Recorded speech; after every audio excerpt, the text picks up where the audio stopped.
Hello everyone. चलो शुरू करते हैं इस स्टोरी का एक नया एपिसोड। और तुम सब तुम्हारे कानों में ईयरफोन ज़रूर से लगा लेना, क्योंकि स्टोरी को अच्छी तरह समझने के लिए ईयरफोन ज़रूरी है। और चलो शुरू करते हैं एक नया सफ़र। देखते देख वो भी पांचवें घेरे में आ जाता है। ये देख पूरे दर्शक दीर्घा में हलचल मच जाती है। वही कुछ लोग बातें कर रहे थे। ये बाहर से आया लड़का हमारे युवराज के बराबर पहुंच गया। मुझे तो लगता है यही युवराज बनेगा। तुम सब मूर्ख हो, इन सब से ताकतवर शौर्य है, उसे मत भूलो। कुछ लोग आपस में ये बातें कर रहे थे। वही अनिकेत गुस्से में कबीर की ओर देख रहा था। तभी अनिकेत का भाई अमर कहता है, भाई आप उस पर ध्यान मत दो, और वैसे भी वो आपके बराबर पहुंचा है, आपसे आगे नहीं निकला है। अमर ने इतना बोला ही था कि तभी कबीर पांचवें घेरे को पार कर छठवें घेरे में पहुंच जाता है। ये देख झूठी मुस्कान के साथ वो अनिकेत को देखता है, जो उसे ही खा जाने वाली नजरों से देख रहा था। वो धीरे धीरे खिसकते हुए रामू शामू के पास चला जाता है। तभी अनिकेत का छोटा भाई आगे आते हुए कहता है, भाई आपको क्या लगता है इसमें आगे निकलने से वो आपको हरा देगा? नहीं भाई, ये योद्धा अभी महायोद्धा के चौथे चक्र को पार नहीं कर सका है।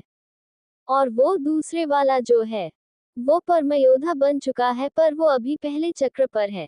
इसलिए आपको चिंता नहीं करनी चाहिए, आप परमयोद्धा के सातवें चक्र को भी पार करने वाले हैं।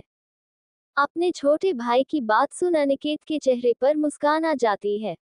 उधर ब्रह्म पिशाचों की रानी कबीर को देखते हुए अपने पास खड़ी एक महिला योद्धा को देख कहती है, ये लड़का जितना सोचा था उससे ज्यादा प्रतिभाशाली है।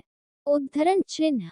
ये सुन वो महिला योद्धा, जो सर से पांव तक काले और सुनहरे कपड़ों से ढकी हुई थी, वो कहती है, आपने सही कहा, ये 20 साल पहले खत्म हो चुके मदान परिवार का दूसरा बेटा है, शौर्य का छोटा भाई। ये सुन ब्रह्म पिशाचों की रानी उस महिला योद्धा के इशारे की दिशा में शौर्य को देखती है। ब्रह्म पिशाचों की रानी ने अपनी गैर मौजूदगी में घटी सभी घटनाओं की जानकारी ले ली थी। इसलिए वो जानती थी कि शौर्य उनके वृष्टों में से एक का शिष्य है। उधर कबीर अभी भी छठवें घेरे को पार कर सातवें घेरे में जाने की कोशिश कर रहा था। उसकी हालत बहुत खराब थी। उसकी नाक और मुंह से खून आने लगा था। उसकी हालत देख एक सुरक्षाकर्मी सेनापति से कहता है, सेनापति जी, क्या हमें उसे रोकना चाहिए? ये सुन वो ना में सिर हिलाते हुए कहता है, वो बेहद बहादुरी और शौर्य का प्रदर्शन कर रहा है, उसे रोक, उसके सम्मान को हमें ठेस नहीं पहुंचानी चाहिए। दूसरी तरफ कबीर का पागलपन देख शौर्य को बहुत गुस्सा आ रहा था। वो गुस्से से अपनी मुठिया बंद किए हुए था। वही अबीर भी कबीर को देख रहा था। वो मन ही मन कहता है, कबीर रुक जाओ, तुम्हारी सीमा तो पांचवें घेरे तक थी, पर तुमने उसे तोड़ छठवें घेरे में प्रवेश किया। अब तुम्हें रुक जाना चाहिए। तुमको देख लग रहा है कि तुम किसी को कुछ साबित करना चाहते हो। ये बोलते ही उसे कुछ याद आता है, तो वो शौर्य की ओर देखता है। अबीर को शौर्य के चेहरे पर भी कबीर के लिए चिंता नजर आ रही थी। तभी कबीर जोर से चिल्लाता है, और देखते ही देख उसकी सफेद अग्नि उसके शरीर को ढक लेती है। उसकी आंखें सफेद हो चुकी थी।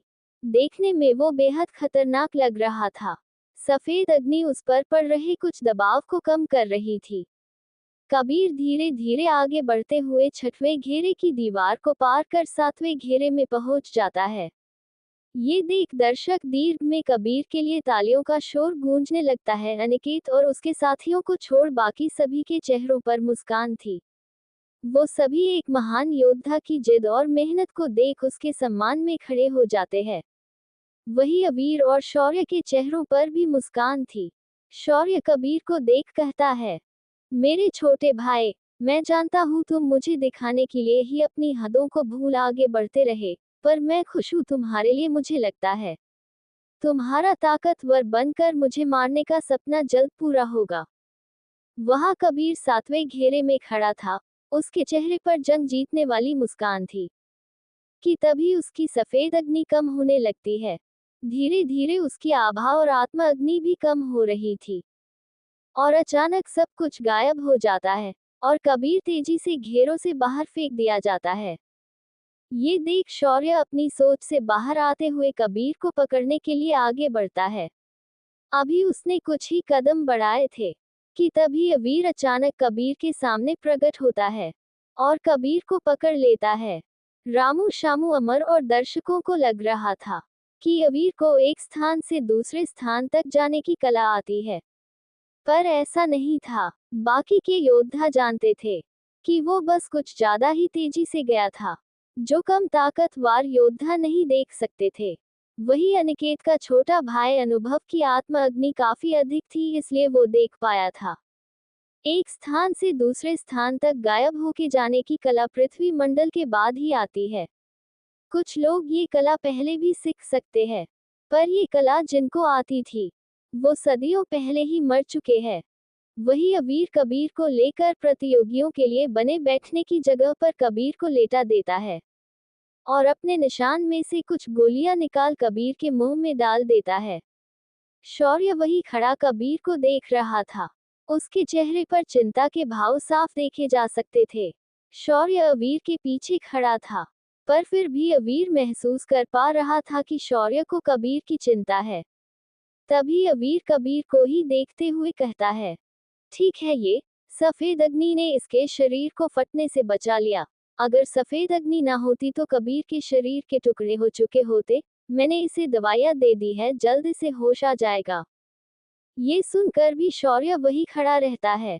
तभी वहां कुछ वैद्य आते हैं। उनको आता देख शौर्य हाथ दिखाते हुए कहता है, जाओ तुम सब, वो ठीक है। ये सुन वो वैद्य वही खड़े होके कबीर की ओर देखते हैं। तभी अवीर उठकर उनके सामने आते हुए कहता है, मैं खुद एक वैद्य का शिष्य हूँ और चौथे दर्जे का वैद्य हूँ। मैंने देख लिया है, वो ठीक है। वो योद्धा है, कोई आम इंसान नहीं, तो जाए, उसकी चिंता मत करिए। ये सुन वो लोग वहां से वापस चले जाते हैं। वही अब शौर्य की बारी थी। वो बड़ी आसानी से चलते हुए एक घेरे से दूसरे घेरे में जा रहा था। उसे देख लोगों को कुछ ज्यादा हैरानी नहीं हुई, क्योंकि शौर्य हमेशा हर चीज में आगे ही था। इसलिए ब्रह्म सिटी में उसकी बहुत इज्जत थी। पांचवें घेरे के बाद उसकी भी गति कम होती जा रही थी। जैसे ही वो छठवें घेरे में प्रवेश करता है तो उसके शरीर में पीली अग्नि जल उठती है। तभी वो छठवें घेरे को पार कर सातवें घेरे में पहुंच जाता है तो उसके आधे शरीर में काली अग्नि जागृत हो उठती है। उसका आधा शरीर और एक आंख काली और बाकी का आधा शरीर और दूसरी आंख पीली थी। इसके बाद भी उसे आगे बढ़ने में कठिनाई हो रही थी, क्योंकि आत्मा अग्नि यहाँ सिर्फ उसके शरीर को कुछ दबाव से बचाने में मददगार थी। वही कबीर होश में आ चुका था। वो ये अग्नि को पहचानता था। इसे देख उसको अपने बचपन में घटे उस डरावने मंजर की याद आ जाती है, जहाँ शौर्य किसी शैतान की तरह लोगों को मारे जा रहा था। बच्चे बूढ़े, उसने किसी को भी नहीं छोड़ा था, सिवाय उसके। उसने कबीर को कुछ नहीं किया। ये ही बात कबीर को अंदर से तोड़ती रहती है। वही कबीर को उदास देख अबीर उसके कंधे पर हाथ रखता है। अबीर को देख कबीर मुस्कुरा देता है, क्योंकि उसके पास अब कोई अपना था कहने के लिए। वही कबीर और ब्रह्म पिशाचों की रानी के अलावा कोई भी शौर्य की काली अग्नि को देख हैरान नहीं था, क्योंकि वो पहले से ही जानते हैं शौर्य की उस अग्नि को, पर शौर्य उसे कभी इस्तेमाल नहीं करता जब तक जान पर ना बने। वही शौर्य धीरे धीरे सातवें घेरे की दीवार को पार कर 8वें घेरे में पहुंच गया था। वही अनिकेत को अपना युवराज पद खतरे में लग रहा था। बाकी सबकी नजरें शौर्य पर थी। शौर्य आगे जाना चाहता था, पर उसे पता था ये ही उसकी सीमा है और उसे अपनी सीमाओं को तोड़ने की कोई वजह नजर नहीं आ रही थी, क्योंकि वो जहां पर था वहां पर पहुंचना किसी के बस की नहीं थी। मान लो कोई पहुंच भी जाता है तो इससे शौर्य हारने वाला तो नहीं था, क्योंकि आखिर में फैसला युद्ध से ही होगा। इसलिए वो 8वें घेरे से ही वापस आ जाता है। वही पूरे दर्शक दीर्घ में शौर्य के नाम का शोरगुल सुनाई दे रहा था। अब इसके बाद अवीर की बारी थी। अवीर मैदान की तरफ जा ही रहा था। तभी कबीर अवीर को पीछे से रोकते हुए धीरे से कहता है, भाई अगर तुमको आगे तक जाना है तो अपनी नील और लाल अग्नि का इस्तेमाल करना होगा, और अगर तुमने दोनों में से किसी भी अग्नि का उपयोग किया तो तुम्हारे लिए ही खतरा पैदा होगा। ये सुन अवीर मुस्कुराते हुए कहता है, तुम चिंता मत करो, मैं अग्नि का उपयोग नहीं करूंगा। ये बोल अवीर वहां से चला जाता है। उसे जाता देख अवीर कहता है, पर भाई। वो इतना ही बोलकर रह जाता है और अवीर मैदान की तरफ चल देता है। वो पहले घेरे में जाने वाली दीवार के सामने खड़ा था। तभी वो एक नजर ब्रह्म पिशाचों की रानी की ओर देखता है, जो मुस्कुराते हुए उसे ही देख रही थी।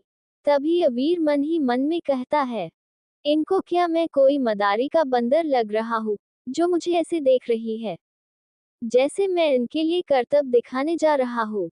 तभी उसके अंदर आवाज आती है, तुम भूल गए ना, हम आपस में जुड़े हुए हैं। अगली बार जब तुम्हारा मरने का दिल करे तभी ही मेरे बारे में कुछ बोलने की हिम्मत करना। ये आवाज ब्रह्म पिशाचों की रानी की थी। अवीर जैसे ही ब्रह्म पिशाचों की रानी की ओर देखता है, तो उसे वो एक सोने के ग्लास में शराब पीती और उसे शैतानी मुस्कान के साथ देखती हुई दिखती है।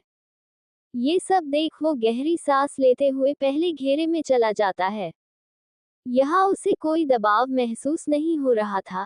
ऐसे ही वो धीरे धीरे दूसरे, फिर तीसरे, चौथे, पांचवें घेरे में चला जाता है। जैसे जैसे वो आगे जा रहा था दबाव बढ़ता जा रहा था। उसकी सांसें और धड़कन तेज होती जा रही थी। वही ब्रह्म पिशाचों की रानी अवीर के साथ जुड़ी होने की वजह से वो भी ये सब महसूस कर पा रही थी। अवीर का शरीर पसीने से भर गया था। उसकी मांसपेशियां फूलने लगी थी, जिससे उसके शरीर का ऊपरी कपड़ा फटने लगा था। तभी उसके शरीर के ऊपरी कपड़े के टुकड़े होके हवा से दूर उड़ जाते हैं। अब सभी को उसका आकर्षक शरीर नजर आ रहा था। वही सभी लड़कियां तो अवीर को घूरे जा रही थी। वही ब्रह्म पिशाचों की रानी को ये पसंद नहीं आ रहा था। तभी सबकी नजर अवीर के सीने पर चमकते उस सुनहरे गोले पर पड़ती है। उसके आसपास की नसें सुनहरे रंग के साथ उभरी हुई थी। वही सब में बातें चलने लगी थी कि ये क्या है, क्या ये किसी प्रकार की बाहरी शक्ति की मदद ले रहा है। वही सभी वरिष्ठ और सेनापति आपस में इस पर चर्चा कर रहे थे। तबीक ने और उसकी जांच करने का फैसला करते हैं, इसलिए वो सेनापति से अवीर को रोकने के लिए कहते हैं। दर्शक दीर्घा में सब आपस में बातें कर रहे थे। मुझे लगता है वो किसी तरह की काली शक्ति का उपयोग कर रहा है। दूसरा व्यक्ति कहता है, तुम सब मूर्ख हो, काली शक्ति या सुनहरा प्रकाश नहीं छोड़ती।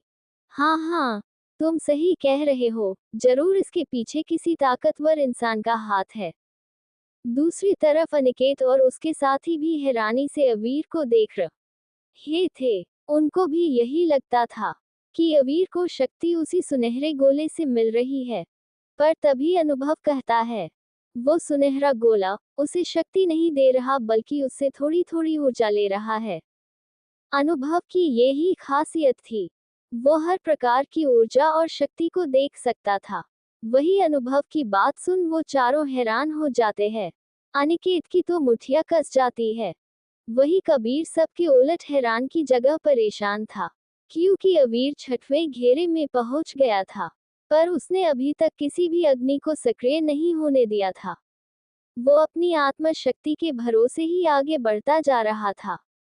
कबीर ये जानता था कि उसके सीने पर मौजूद सुनहरा गोला आत्मशक्ति खिंचता है, और शायद अवीर का थकना, पसीना आना और मांसपेशियां का फूलना इसी वजह से था।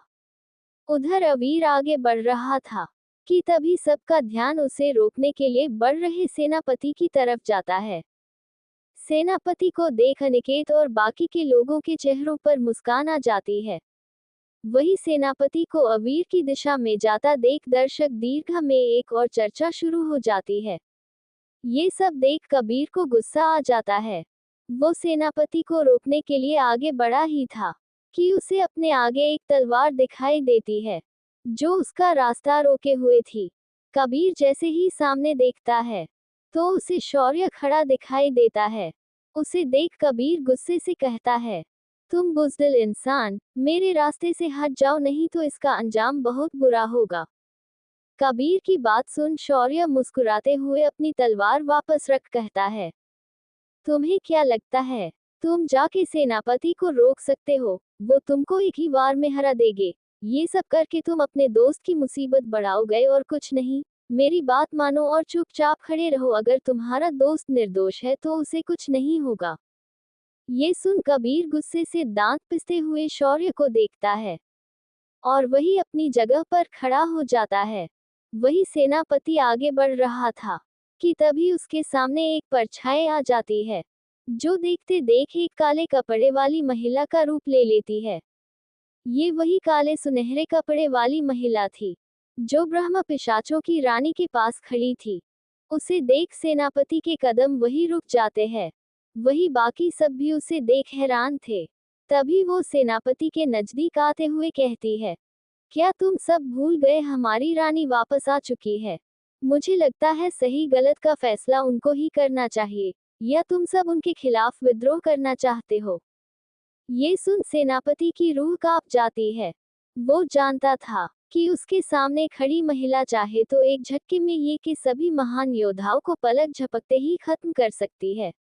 वो इस महिला के ही खिलाफ नहीं जा सकता था, तो रानी के खिलाफ जाने की सोच भी नहीं सकता। तभी वो अपने घुटनों पर बैठ कहता है, मैं अपनी रानी से क्षमा मांगता हूँ। हमें लगा था कि ऐसे छोटे मामलों में अपनी रानी को क्यों तकलीफ दे, इसलिए खुद ही फैसला कर लिया। कृपया मुझे माफ कर दो। तभी उस महिला को रानी का वापस आने का आत्म संदेश मिलता है, तो वो सेनापति को कहती है, उस निशान में कोई गड़बड़ नहीं है।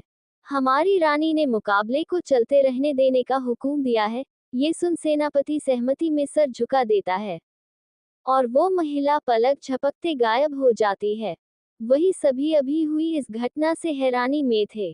वही सेनापति का दिल तो जोरों से धक रहा था। सभी वरिष्ठ अब गंभीर हो गए थे। वो कोई गलती नहीं चाहते थे। दूसरी तरफ अबीर छठवें घेरे की दीवार को पार ही करने वाला था। उसके नीचे की जमीन उसके पसीने से गीली हो चुकी थी। उसका चेहरा पीला पड़ रहा था। तभी वो एकदम से सातवें घेरे में प्रवेश कर जाता है कि तभी वो सीधा जमीन पर घुटनों के बल बैठ जाता है। वो अब अत्यधिक दबाव महसूस कर रहा था।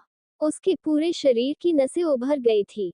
वही कबीर काफी चिंता में अबीर को देख मन ही मन में कहता है, भाई बस करो, ये तो तुम खुद को किसी तरह की सजा दे रहे हो। तुम्हें नीलग्नि को बुला लेना चाहिए। उससे तुम्हारे लिए खतरा तो पैदा होगा, पर जो अभी खतरा है उससे ज्यादा नहीं होगा। उधर अबीर की आंखें बंद हो रही थी।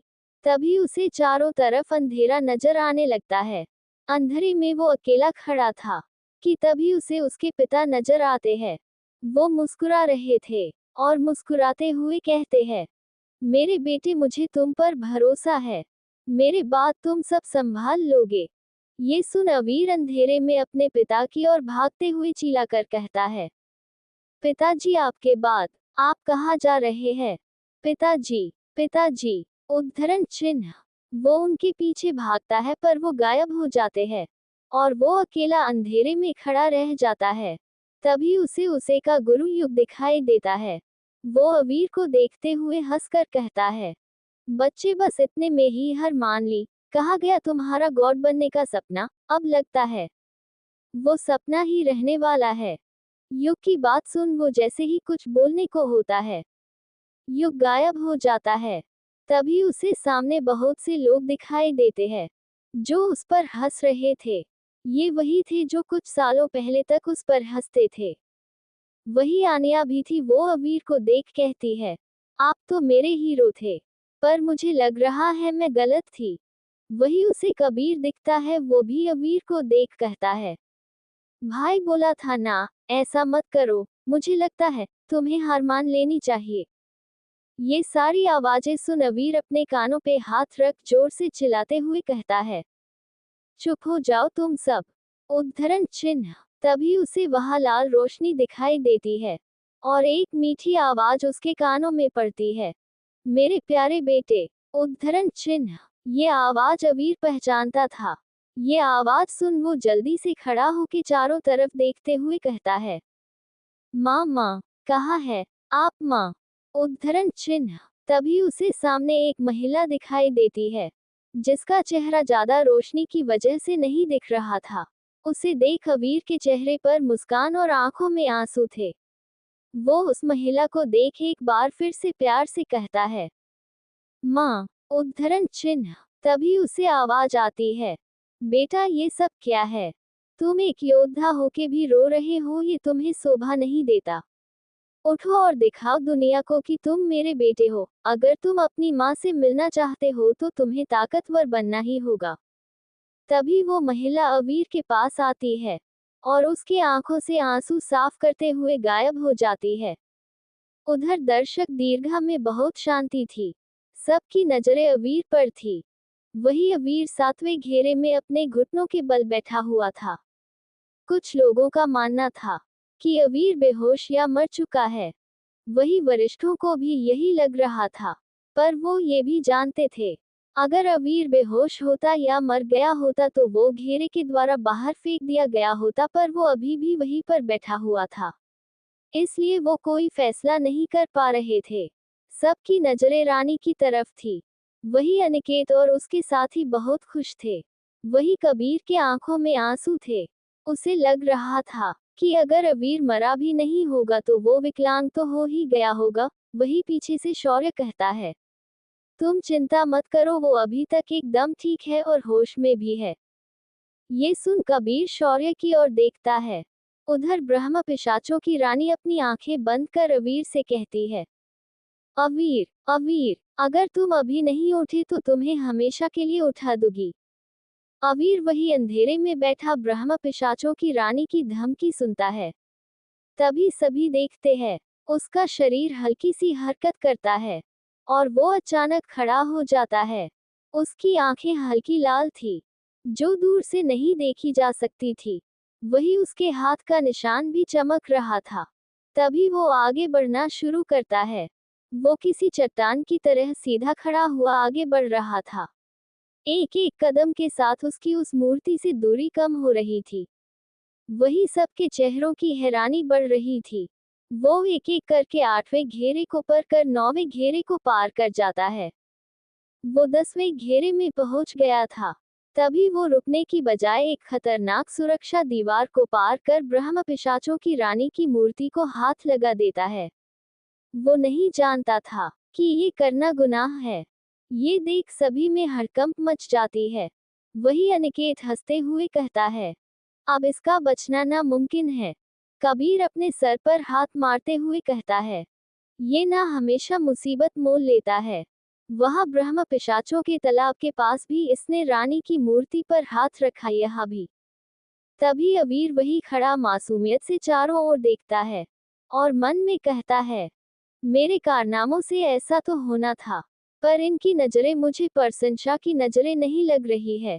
तभी अचानक अवीर को खतरे का आभास होता है।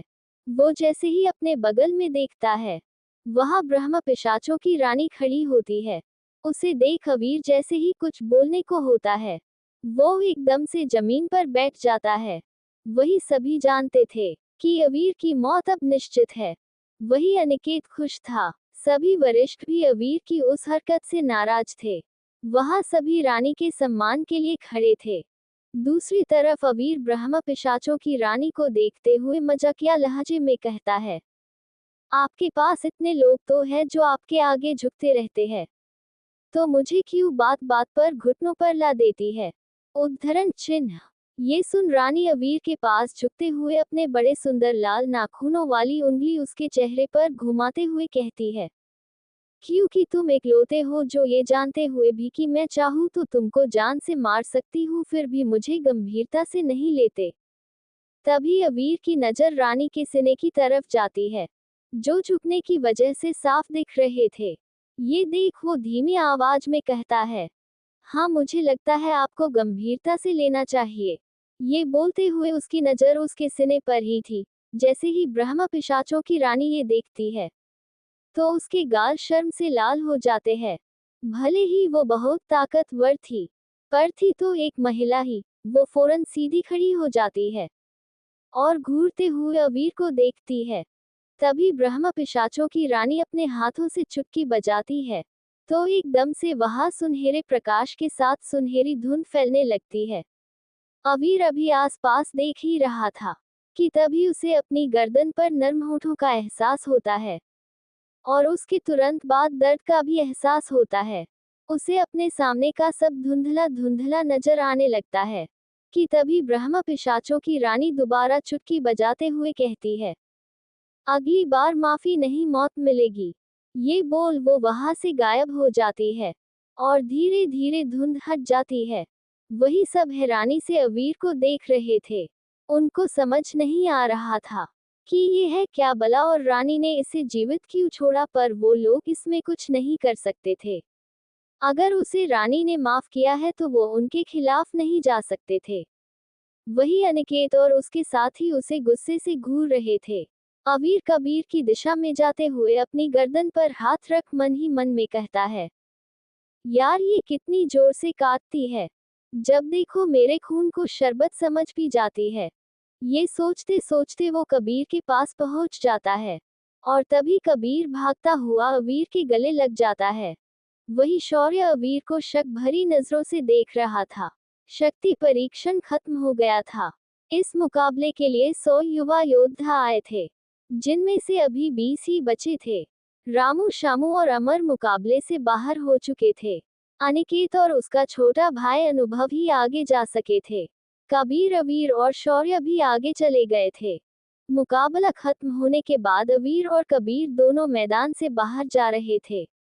बाहर रास्ते में अचानक अनिकेत अवीर और कबीर के सामने आ जाता है।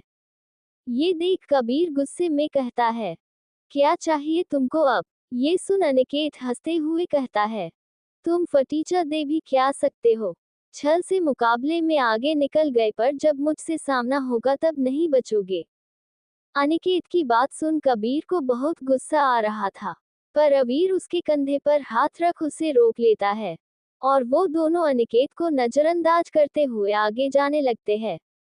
तभी अनिकेत अवीर को देखते हुए कहता है, तुम जो सबके सामने महान बनते हो ना, मैं तुम्हें चींटी की तरह मसल दूंगा, इसलिए अपनी कुल देवी से प्रार्थना करना कि भूल से भी तुम मेरे सामने ना आओ।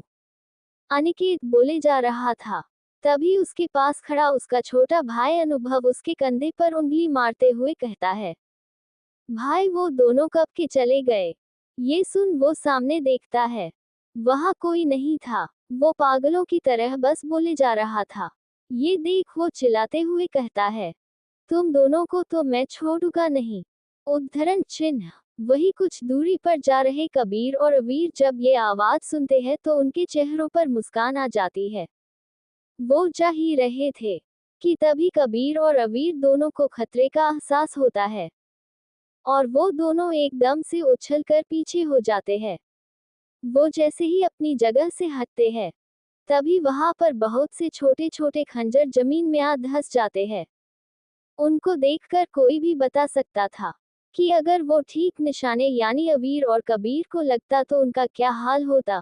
वो दोनों जैसे ही सामने उन खंजरों को देखते हैं जो गिनती में 6 थे और जहां जमीन पर गिरे थे वहां की जगह पर दरारें आ गई थी। देखने में ऐसा लग रहा था कि जैसे वो खंजर बहुत भारी होंगे। तभी अवीर सावधानी से जमीन पर खड़े होते हुए अपनी युग द्वारा दी पत्थर की तलवार निकलता है और उसमें अपनी आत्मा अग्नि प्रवाहित कर हवा में घुलता है, जिससे हवा को चीरती हुई एक ऊर्जा एक पेड़ की टहनी पर जा लगती है और उस पेड़ की टहनी कटकर नीचे गिर जाती है। उसी के साथ वहां जमीन पर एक लड़की अवीर के वार से बचते हुए कूदती है और मुस्कुराते हुए कहती है, तो तुमने ढूंढ ही लिया मुझे, पर मुझे लगा नहीं था तुम में इतनी काबिलियत है।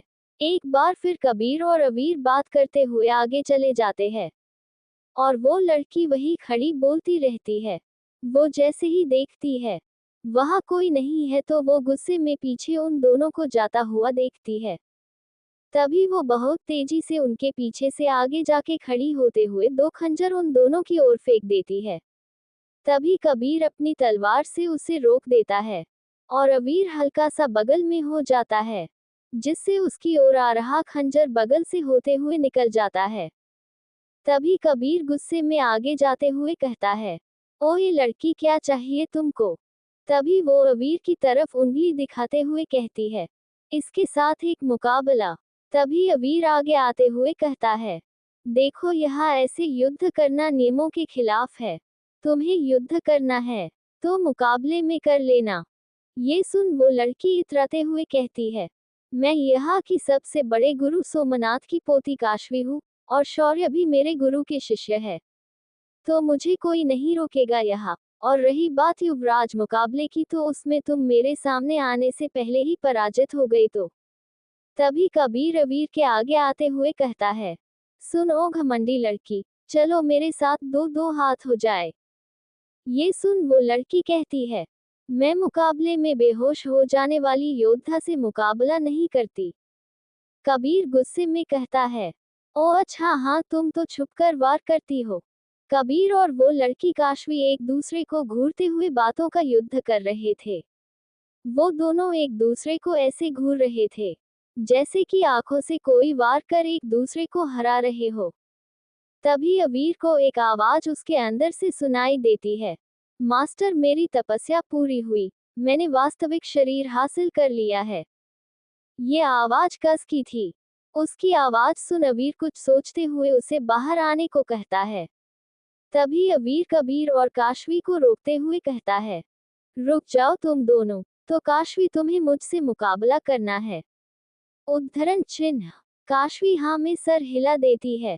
तभी अवीर आगे बोलते हुए कहता है, ठीक है, फिर पहले मेरी इस दासी को हराओ, अगर तुमने इसे हरा दिया तो मैं तुमसे मुकाबला करूंगा।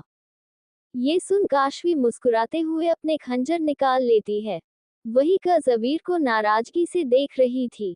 वो खुद को दासी बुलाए जाने से नाराज थी। अवीर जानता था कि कज उससे ताकतवर है, इसलिए वो उसे अपनी 10% ताकत इस्तेमाल करने को कहता है। मुकाबला शुरू होता है। काशवी सीधा दो खंजर कस की तरफ उछाल देती है। वो खंजर बहुत तेजी से कस की ओर बढ़ रहे थे, पर कस अपने नाखूनों को देखते हुए आसानी से बच जाती है। ये देख काशवी हैरान थी। उसे यकीन नहीं हो रहा था कि एक दासी उसके वार से कैसे बच सकती है।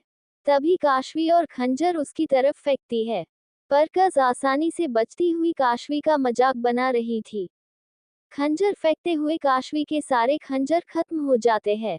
तभी कस काशवी के आखिरी खंजर से बचते हुए कहती है, तो ये लो, तुम हार गई। कस ने सोचा था कि उसकी बात सुन के काशवी के चेहरे पर निराशा दिखेगी, पर उसे काशवी मुस्कुराते हुए दिखाई देती है।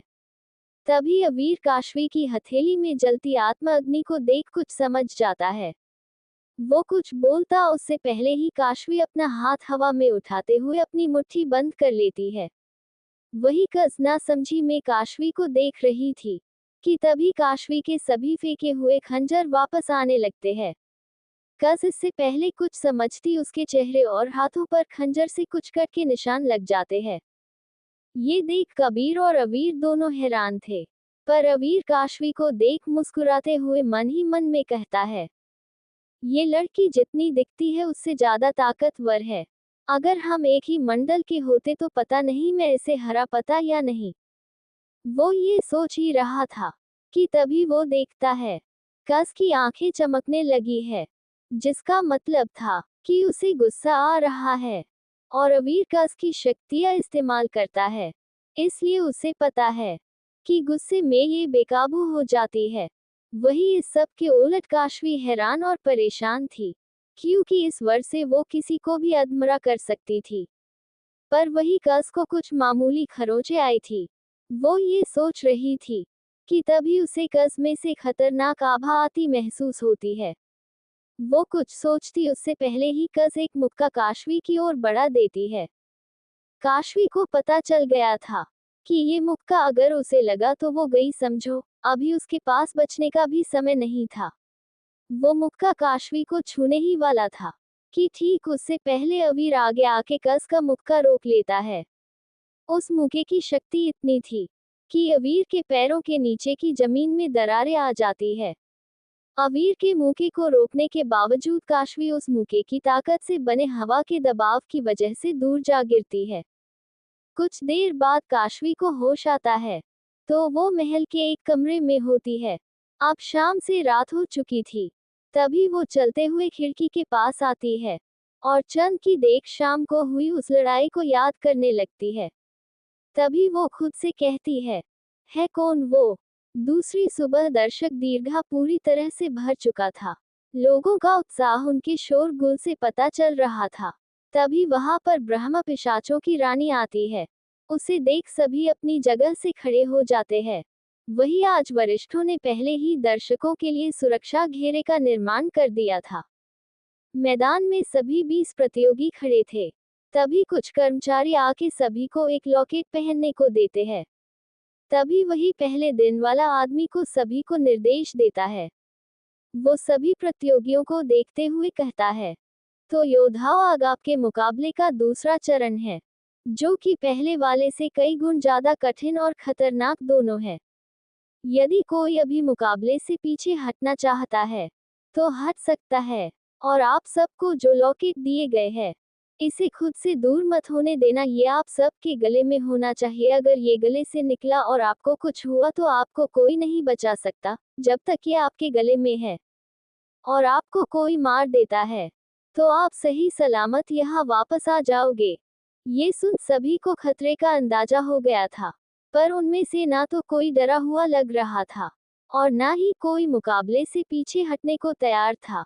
तभी वो निर्देशक आगे बताते हुए कहता है, इस चरण में आप सबको एक जंगल में भेज दिया जाएगा, जिसे ब्रह्मवन कहते हैं। कुछ लोग इसे डर का जंगल भी कहते हैं। इस मुकाबले में 20 में से पहले 4 जो मरकर यहाँ वापस आ जाएंगे उनको निकाल दिया जाएगा और बाकी के आगे चरण में चले जाएंगे। और हाँ, पिछले चरण की तरह इसमें भी रैंकिंग के हिसाब से अंक दिए जाएंगे। अंत में जो ज्यादा अंक प्राप्त करेगा वही विजेता होगा। ये सब बातें सुन अनिकेत मन ही मन कहता है, ये ही सही मौका है उस वीर और शौर्य से आगे निकलने का। मुझे बस सबसे ज्यादा देरी तक ब्रह्मवन में रुकना है और मैं उन दोनों से आगे निकल जाऊंगा। ये सोचते हुए वो मुस्कुराए जा रहा था। तभी उसका छोटा भाई उसको उंगली से छूते हुए कहता है, भाई आप फिर सपनों में खो गए, मुकाबला शुरू हो चुका है। ये सुन अनिकेत जैसे ही अपने आसपास देखता है तो उसे वहां कोई नहीं दिखाई देता, सब जा चुके थे। तभी उसका छोटा भाई अनुभव ना में सिर हिलाते हुए वहां से एक आध्यात्मिक द्वार की ओर चल देता है। वही उसके पीछे पीछे अनिकेत भी उस द्वार में चला जाता है। तभी देखते देख वो द्वार बड़ा होके एक बड़ी दीवार में बदल जाता है, जिसमें 20 चित्र दिखाई दे रहे थे। ये सभी 20 प्रतियोगी थे जो एक जंगल में पहुंच चुके थे। ये जंगल ब्रह्मवन था, जैसा कि नाम से ही साफ है कि ये जंगल जादुई है। यहाँ जो दिखता है वो होता नहीं और जो होता है वो दिखता नहीं है। यहाँ पर सभी एक दूसरे से दूर थे। वही कबीर एक अंधेरे काले घने जंगल में पहुंच गया था। वो अवीर को ढूंढ रहा था कि तभी उसे तलवार के चलने और किसी जानवर के चिल्लाने की आवाज आ रही थी। ये आवाज सुन कबीर आवाज की दिशा में भागता है। तभी उसकी नजर अवीर पर पड़ती है, जो कि एक जानवर से लड़ रहा था, पर जानवर अवीर पर भारी पड़ रहा था। अवीर को गई खरोंचे लगी थी। तभी कबीर जल्दी से अपनी तलवार निकालता है और अवीर की दिशा में भागता हुआ उस जानवर पर वार कर देता है। कुछ ही हमलों के बाद वो दोनों उस जानवर को मार गिराते हैं। तभी अवीर मुस्कुराते हुए कबीर को देख शुक्रिया बोलता है। ये सुन कबीर खुश होते हुए मन ही मन कहता है, आखिरकार मेरा जन्म सफल हुआ। मेरी अवीर भाई के मुंह से शुक्रिया शब्द सुनने की ख्वाहिश पूरी हुई। कबीर वही खड़ा मुस्कुरा रहा था। तभी अवीर गंभीरता से कबीर को देखते हुए कहता है, कबीर ये मुस्कुराने का वक्त नहीं है। वह तुम्हारा भाई शौर्य सभी को मार रहा है। सभी प्रतियोगियों के साथ वो यहाँ के रहने वाले मासूम जीवों को भी मार रहा है। हमें उसे रोकना ही होगा, नहीं तो वो जीत जाएगा। ये सुन कबीर की मुठिया कस जाती है। वो गुस्से से अवीर की बताई दिशा की ओर बढ़ने लगता है। वही अवीर शैतानी मुस्कान देते हुए उसके पीछे चल रहा था। कुछ दूर चलने के बाद कबीर को जमीन पर बहुत सी लाशें दिखती है, जिनके हाथ पैर और गर्दन कटी हुई थी। वही कबीर को उस लड़की काशवी का सर जमीन पर पड़ा दिखता है। उसे देख उसे गुस्सा और दुख दोनों होता है। तभी उसकी नजर शौर्य पर पड़ती है, जो कुछ और लोगों के सर को कुचलता हुआ आगे बढ़ रहा था। उसे देख कबीर जल्दी से अपनी तलवार से हवा में एक वार करता है, जो सीधा जाके सामने एक पेड़ में लगता है, और वो पेड़ कटकर शौर्य का रास्ता रोकते हुए जमीन पर गिर जाता है। ये देख शौर्य पीछे मुड़कर देखते हुए कबीर को देखते हुआ कहता है, ओ मेरे प्यारे भाई, तुम आ गए, अच्छा हुआ आ गए, मैं तुमको ही ढूंढ रहा था मारने के लिए। आज से 20 साल पहले मैंने तुम्हें कमजोर और बेकार समझकर छोड़ दिया था। काश उन सभी लोगों की तरह तुम्हें भी मार दिया होता, पर कोई बात नहीं, मैं अपनी गलती आज सुधारूंगा। ये सुन कबीर मानो गुस्से के मारे पागल हो जाता है। वो गुस्से से चिल्लाते हुए शौर्य पर हमला करता जा रहा था, पर शौर्य आराम से हंसते हुए इधर उधर होते हुए उसके हर हमले से बच रहा था। तभी शौर्य गंभीर होते हुआ कहता है, अब मेरी बारी। ये बोल वो एक मुक्का कबीर को दे मारता है। उस मुक्के के पड़ते ही कबीर उड़ते हुए कुछ पेड़ों से टकरा उनको तोड़ते हुए एक चट्टान से जा टकराता है। कबीर के मुंह से खून निकलने लगा था। तभी शौर्य पलक झपकते ही कबीर के पास पहुंच जाता है, और उसे देख हंसते हुए कहता है, अरे अरे मेरे भाई, ज्यादा तो नहीं लगी, तुम तो एक ही मुक्के में गिर गए, ऐसे कैसे चलेगा, चलो जल्दी खड़े हो जाओ। ये सुन कबीर शौर्य को घूरते हुए अपने मुंह से खून थूकते हुए खड़ा होता है, और शौर्य को देख मुस्कुराता है। शौर्य कबीर की मुस्कान देख कुछ समझ नहीं पाता, पर वो इसकी परवाह नहीं करता और तेजी से कबीर के बगल में आते हुए एक पुंछ उसके गालों पर दे मारता है, और कबीर वहां से दूर जा गिरता है। कबीर उठने की कोशिश कर रहा था कि तभी शौर्य अपनी तलवार कबीर की हथेली के आर पार करते हुए जमीन में गाड़ देता है। 2 चैप्टर शाम तक और आएंगे, तो पढ़ते रहिए और मुझे सपोर्ट करते रहिए। Thank you so much. Shaurya Kabir की मुस्कान देख कुछ समझ नहीं पाता, पर वो इसकी परवाह नहीं करता और तेजी से कबीर के बगल में आते हुए एक मुक्का उसके गालों पर दे मारता है, और कबीर वहां से दूर जा गिरता है। कबीर उठने की कोशिश कर रहा था कि तभी शौर्य अपनी तलवार कबीर की हथेली के आर पार करते हुए जमीन में गाड़ देता है। वही कबीर दर्द से कराह रहा था। तभी शौर्य उसके हाथों में से तलवार निकालते हुए उसको एक जोरदार लात मारता है, जिससे कबीर दूर गिरता है। इसी के साथ शौर्य अपनी तलवार आगे की तरफ करके तेजी से कबीर के सर को निशाना बनाकर कबीर की ओर बढ़ता है। जैसे ही शौर्य की तलवार कबीर के एकदम पास आ जाती है, वैसे ही कबीर अपने हाथों से उस तलवार को पकड़ लेता है। कबीर के चेहरे पर मुस्कान थी। तभी शौर्य अपनी पूरी ताकत लगाकर तलवार कबीर की ओर धकेलता है, पर वो तलवार हिलने का नाम नहीं ले रही थी। तभी कबीर शौर्य को हल्का सा धक्का देता है। शौर्य लड़खड़ाते हुए कुछ कदम पीछे हो जाता है। तभी कबीर तेजी से खड़ा होते हुए अपनी सफेद अग्नि को बुला तलवार में प्रवाहित कर शौर्य के ऊपर हमला कर देता है। जैसे ही शौर्य ये देखता है, उसका चेहरा पीला पड़ जाता है। जैसे ही कबीर की तलवार शौर्य की गर्दन को काटती है, तो वो वहां से गायब हो जाता है। तभी कबीर को पीछे से आवाज आती है, कबीर तुम ठीक तो हो, मैं तुम्हारे पीछे ही आ रहा था, पर अचानक तुम वहां से गायब हो गए, और ये क्या, तुमने अपने भाई को मार दिया, पता है ना, ये नियमों के खिलाफ है। उद्धरण चिन्ह। ये आवाज अवीर की थी। तभी कबीर अवीर को देख मुस्कुराते हुए कहता है, तुमको क्या लगता है, मैं अवीर भाई को अच्छे से जानता हूँ। जब तुम एक जानवर से हार रहे थे और मुझे शुक्रिया बोला था, मैं तभी समझ गया था कि तुम असली नहीं हो और न शौर्य था। बस ये समझने में देर लगी कि मैं जो चाहता हूँ वो ही ये जंगल मुझे दिखाता है। उद्धरण चिन्ह। ये बोल वो अपनी तलवार से हवा में एक हमला करता है, जो सीधा अवीर को जा लगता है, और वो गायब हो जाता है। कबीर के चेहरे पर मुस्कान थी। वही दूसरी तरफ दर्शक दीर्घा में सभी कबीर की होशियारी देख बहुत ही खुश थे। सभी वरिष्ठ और सेनापति उसकी तारीफ करते हुए कहते हैं, सेनापति, ये बच्चा बहुत ही होशियार है। एक वरिष्ठ कहते हैं। हाँ, किसी भी योद्धा का इतनी जल्दी मायने को पहचाना मुश्किल होता है। वो हमारे मन के विचारों और हमारी कमजोरियों को देखते हुए ही हमारे आसपास का माहौल बदलकर हमें भ्रम में डाल खत्म कर देते हैं। उद्धरण चिन्ह। वही सेनापति उस दीवार के एक खाने में अनिकेत को देख रहा था, जो कि अभी ब्रह्म सिटी के सिंहासन पर बैठा हुआ था। उसके आसपास बहुत सी लड़कियां थी। ये देख सेनापति को लज्जा आ रही थी। वही ब्रह्मन में शौर्य बहुत से लोगों से लड़ रहा था, जो कबीर को मारने की कोशिश कर रहे थे। वो सबको मार गिराता है। तभी एक तलवार उसके सीने के आर पार हो जाती है। शौर्य के मुंह से खून आने लगता है। तभी शौर्य मुस्कुराते हुए कहता है, काश तुम असली कबीर होते, या कबीर यहाँ होता, ये देखने के लिए तो कितना खुश होता। ये सुन कबीर, जिसने उसके सीने में तलवार घुसाई हुई थी, वो गंभीरता से कहता है, क्या इसका मतलब तुम जानते थे मैं असली नहीं हूँ, फिर भी मुझे बचा रहे थे और जानबूझ के खुद को मारने दिया। शौर्य के चेहरे पर मुस्कान थी।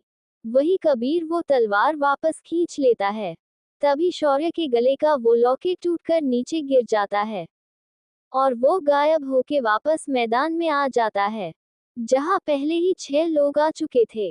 वो 17वां था, अनिकेत 15वां और अनुभव 16वां था। कबीर, काशवी और अवीर अभी भी अंदर थे। वही अवीर यहाँ की सच्चाई जानता था, पर मायनी उसकी सबसे बड़ी कमजोरी उसकी माँ का भ्रम पैदा कर रहे थे। अवीर चाहकर भी खुद को काबू नहीं कर पा रहा था, इसलिए वो वही एक पत्थर पर तपस्या की मुद्रा में बैठ अपने मन को शांत करने की कोशिश कर रहा था। उसने अपने चारों ओर उच्च आत्मशक्ति का घेरा बना रखा था, जिससे वो आने वाली खतरों से खुद को बचा सकता था।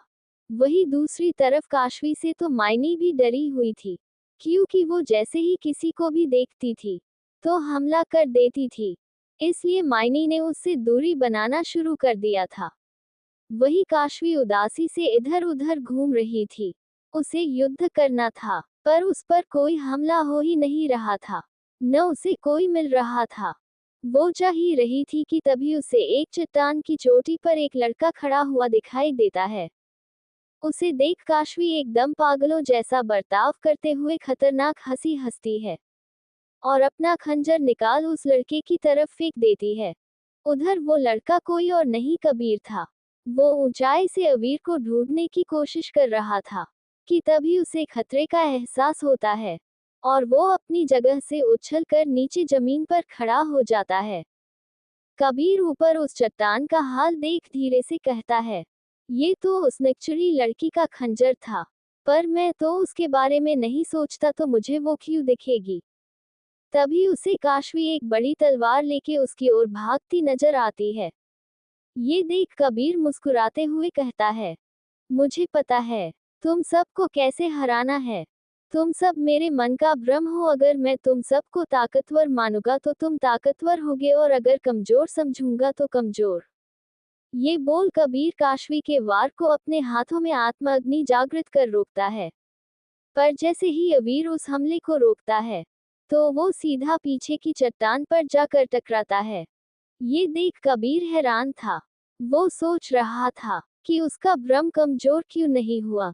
तभी काशवी तेजी से अवीर के पास आते हुए हंसकर कहती है, तुम मुकाबले में बेहोश होने वाले की अच्छी नकल कर लेते हो, पर उस डरपोक को मेरे एक वार से मर जाना चाहिए। तुम उसको अच्छे से नहीं जानते। कबीर जैसे ही उसकी बक बक सुनता है, वो मन में कहता है, लग गया पता क्यों ये कमजोर नहीं पड़ी, क्योंकि इतनी बक बक करने वाली इसके अलावा कोई नहीं हो सकती। तभी कबीर एकदम से काशवी के हाथ पकड़ उसे पीछे चट्टान की दीवार से लगा देता है। काशवी की तलवार उसके हाथों से छूट जाती है। कबीर उसके चेहरे के बहुत पास था। वही अभी बहुत बोलने वाली लड़की एकदम चुप थी। वो खुद को छुड़ाते हुए कहती है, छोड़ो मुझे, तुम मायनी नहीं हो सकते, वो ऐसी हरकत नहीं करते। कबीर देख पा रहा था कि काशवी के गाल लाल हो रहे हैं। ये देख वो काशवी को परेशान करने के लिए उसके चेहरे से बाल हटाते हुए कहता है, क्या कहा था तुमने, हाँ, बेहोश होने वाला लड़का। और क्या कहा था कमजोर लड़का? अभी कहा है आपकी ताकत महारानी साहिबा। ये सुन काशवी अपनी पूरी ताकत लगाती है, यहाँ तक कि वो अपनी अग्नि को भी प्रवाहित करती है। पर कबीर की सफेद अग्नि के आगे वो कमजोर पड़ रही थी। तभी काशवी मासूमिया से कहती है, क्या तुम मेरे साथ वो सब करना चाहते हो? देखो, ऐसा कुछ किया तो मैं तुमको छोड़ूंगी नहीं। ये सुन कबीर उसे छोड़ते हुए कहता है, छी, तुम दुनिया की आखिरी लड़की होगी तो भी तुम्हें न छूऊं मैं। ये सुन काशवी गुस्से में कबीर को घूरते हुए कहती है, क्यों, ऐसी क्या खराबी है मुझ में? क्या मैं खूबसूरत नहीं? ये सुन के कबीर कुछ देर के लिए काशवी में ही खो जाता है। तभी उसे आवाज आती है, बोलो, मैं खूबसूरत नहीं क्या? ये सुन कबीर ना बोल के वहां से जाने लगता है। तभी काशवी कबीर के आगे आते हुए कहती है, वो उधर देखो, वो तुम्हारा दोस्त है ना? ये सुन कबीर जल्दी से उस दिशा में देखता है, पर वहां कुछ नहीं होता। वो जैसे ही काशवी से कुछ कहने को होता है तो उसे अपने सीने में बहुत दर्द होता है। वो जैसे ही सामने देखता है तो उसे वहां काशवी मुस्कुराते हुए दिखती है, जिसने एक खंजर उसके सीने में घुसा दिया था। और वो मुस्कुराते हुए कहती है, ये मुझे खूबसूरत ना समझने के लिए है। ये सुन कबीर अपनी मुठिया कसते हुए कहता है, तुम पागल लड़की, छोड़ूंगा नहीं तुम्हें। वहां दर्शक दीर्घा में सभी कबीर और काशवी को देख हंस रहे थे। खासकर कबीर को मारने की वजह सुनकर उनको हंसी आ रही थी। तभी कबीर मैदान में आ जाता है। उसका सर शर्म से झुका हुआ था। वो एक लड़की से बेवकूफ बनके हार कर आया था। उधर सबकी नजर अब अवीर पर थी, जिसके आसपास सारी मायनी इकट्ठी हुई पड़ी थी। और अवीर की जिंदगी में जिन लोगों की अहमियत थी, उनमें बदले हुए थे। तभी उसे मन में अपने गुरु युग की आवाज आती है, अवीर, क्या कर रहे हो तुम? ये जानते हुए कि वो तुम्हारे अपने नहीं है, उनको छोड़ रहे हो और खुद को बचा रहे हो। ये कोई वीरता नहीं, कायरता है। उठो और अपनी आंखें बंद कर मन की दृष्टि से देखो, तुमको सब असलियत नजर आ जाएगी। ये सुन अवीर खड़ा होके अपनी आंखें बंद किए हुए ही सुरक्षा घेरे से बाहर आते हुए अपनी पत्थर की तलवार निकाल लेता है और देखते ही देख सभी मायनी पर हमला कर देता है। देखते ही देख सभी मायनी वहां से भाग जाती है। वो खड़ा ही था कि तभी उसे सामने से ब्रह्म पिशाचों की रानी आते हुए दिखती है। वहां मैदान में बैठे सभी लोग उस दीवार पर कुछ देख पाते उससे पहले ही दीवार पर सब कुछ दिखना बंद हो जाता है। वहां ऊपर ब्रह्म पिशाचों की रानी के हाथ से सुनहरी ऊर्जा निकल रही थी, जिसकी वजह से दीवार पर सब दिखना बंद हुआ था। उधर अवीर के सामने जो ब्रह्म पिशाचों की रानी थी, वो अवीर के एकदम पास आ जाती है और अवीर के चेहरे के पास जाते हुए उसकी गर्दन पर अपने होंठ रख देती है। हमेशा की तरह अवीर कुछ नहीं करता, पर तभी उसे गर्दन की बजाय अपने सीने में दर्द होता है। वो जैसे ही अपने सीने की ओर देखता है तो उसके सीने में बड़ा सा छेद होता है, जिसमें से उसका दिल बाहर निकाल लिया गया था, जो कि सामने खड़ी ब्रह्म पिशाचों की रानी ने निकाला था। वो मुस्कुरा रही थी। तभी अवीर और उसका दिल गायब हो जाता है और वो मैदान में प्रकट होता है। तभी असली ब्रह्म पिशाचों की रानी, जिसके गाल लाल थे, वो अवीर को देख कहती है, मूर्ख हो तुम, अभी सिर्फ काशवी बची थी, इसलिए उसे भी मैदान में वापस बुला लिया जाता है। अभी भी रैंकिंग में अवीर पहला था, शौर्य दूसरा, कबीर तीसरा और काशवी अब चौथे पर आ गई थी। वो भले ही इस चरण में पहली थी, पर पहले चरण में वो तीसरे घेरे तक ही गई थी, इसलिए वह छठवें रैंक से हटकर चौथे पर आ गई थी। वहीं कबीर अभी भी अपना सिर झुकाए हुए था। अवीर उसके पास में खड़ा अभी भी एकदम शांत था। सभी की बातें सुन उसे ये तो पता चल गया था कि किसी ने यहाँ पर अवीर के साथ क्या हुआ यह नहीं देखा। बहुत से लोगों ने उससे पूछना चाहा, पर अवीर किसी को कुछ नहीं बताता, और बताता भी तो क्या बताता। आज अवीर और कबीर दोनों एक एक लड़की से बिना लड़े हार गए थे। दोनों के चेहरे शर्म से झुके हुए थे। तभी आज का मुकाबला यहीं पर खत्म कर दिया जाता है। अब कल आखिरी मुकाबला होने वाला था, जो कि बचे हुए 16 प्रतियोगियों में होने वाला है। सभी वहां से जा रहे थे, तभी काशवी कबीर के बगल से जाते हुए कहती है, कैसे हो मुकाबले में बेहोश होने वाले लड़के। ये बोल वह हंसती हुई वहां से चली जाती है। रात का वक्त था, जंगल से आग जलने की आवाज आ रही थी। वही आग के पास दो लड़के उस आग में मछलियां पका रहे थे। वो दोनों कबीर और अवीर थे। वही अवीर जोर जोर से हंसे जा रहा था और वही कबीर का चेहरा उदासी से झुका हुआ था। तभी कबीर गुस्से में अवीर को देखते हुए कहता है, भाई तुम भी मेरा मजाक उड़ा रहे हो। आज इतने लोगों के सामने मेरा अपमान हुआ है। उस लड़की को तो मैं छोड़ूंगा नहीं। वैसे भाई तुम कैसे मारे बताया नहीं। ये सुन तो अवीर की हंसी रुक जाती है और उसे जोर जोर से खांसी आने लगती है। तभी कबीर उसे पानी देते हुए कहता है, रुको मुझे बताने दो। अचानक उसे दीवार पर दिख रहे चित्र का बंद होना, तुम्हारा मरना और फिर कुछ ना बताना एक ही बात की तरफ इशारा करता है। ब्रह्म पिशाचों की रानी। ये सुनते ही अवीर के मुंह से पानी बाहर आ जाता है। वह हड़बड़ाते हुए कहता है, ऐसा कुछ नहीं हुआ था। ये सुनकर भी कबीर मुस्कुराते हुए उसे देख कहता है, अच्छा भाई तुम्हारा चेहरा तो कुछ और बता रहा है। कहीं उन्होंने वही सब दोबारा तो। उसने इतना ही बोला था कि तभी अवीर उसे गुस्से से घूरते हुए देखता है। ये देख कबीर हंसते हुए कहता है, ठीक है मैं कुछ नहीं बोल रहा, चुप हूं मैं। पर तभी कबीर दोबारा से हंसने लगता है। ये देख अवीर वहां से उठकर चला जाता है और कबीर हंसते हुए उसे रोकने की कोशिश करता है, पर उसकी हंसी ही नहीं रुक रही थी। चांदनी रात थी, आसमान में बड़ा सा चांद निकला हुआ था। अबीर वही एक तालाब के किनारे एक चट्टान पर खड़ा हुआ था। हल्की हवा से उसके बाल और कपड़े लहरा रहे थे। तभी उसे अपने पीछे किसी की मौजूदगी महसूस होती है, तो वह बिना पीछे देखे ही कहता है, आ गई आप। पीछे से चांद की रोशनी में चमकते गोरे बदन पर लिपटे लाल कपड़े की पोशाक में ब्रह्म पिशाचों की रानी कबीर के बगल में आकर खड़ी हो जाती है। तभी कबीर चांद को देखते हुए कहता है, दीवार से मेरा चित्र हटाने के लिए आपका धन्यवाद। ये सुन ब्रह्म पिशाचों की रानी मुस्कुराते हुए कहती है, तुम्हें ऐसा क्यों लगता है कि सब मैं तुम्हारे लिए किया? वहां पर मायनी ने मेरा रूप भी लिया हुआ था। ये सुन अवीर कहता है, मैं जानता हूँ कि यह सब आपने खुद के लिए किया था, पर उसमें हम दोनों की ही भलाई थी। ये सुन ब्रह्म पिशाचों की रानी हाँ में सर हिला देती है।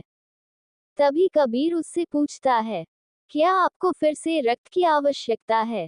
तभी ब्रह्म पिशाचों की रानी जवाब देते हुए कहती है, हाँ अगर मुझे अपने इस शरीर में बने रहना है तो तुम्हारे रक्त की आवश्यकता होगी मुझे। ये सुन अवीर हाँ में से हिला देता है। थोड़ी देर बाद वो दोनों चांद की रोशनी में बेहद पास होते हैं। सुबह का वक्त, सभी प्रतियोगिता स्थल की ओर जा रहे थे।